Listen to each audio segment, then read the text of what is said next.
Various political and civil organizations took part in a 24-hour sit-in, including the so-called Purple People movement, which became famous for its internet-spawned No Berlusconi Day protests held in December last year, which saw the participation of hundreds of thousands of people.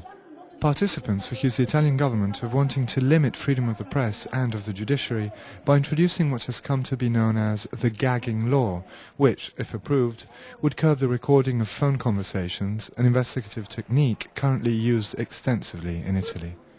Critics, including many of Italy's judges and prosecutors, say it aims to protect politicians, including the Prime Minister, who has been embroiled in a series of financial scandals.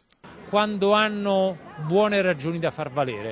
welcome the amendments made to the bill, but it remains a serious threat to our democratic principles and must be withdrawn. The high number of protests in the last year show that Italians want honest, unfiltered information. It's not only a law against freedom of press, as it's been stressed, it's especially a law to put a series of obstacles to the investigations of the magistrates. On the second day of the protest, Prime Minister Berlusconi announced that the bill might be withdrawn due to the criticism it has received and the number of changes it has undergone in Parliament.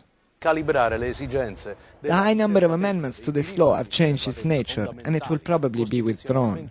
Everyone has a right to protest, but the law was never intended to violate basic rights. Nevertheless, abuses by the press should be limited.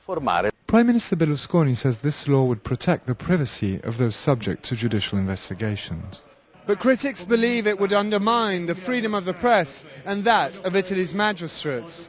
And protesters gathered here today believe these values are non-negotiable. Matthew Stevens, Press TV, Rome.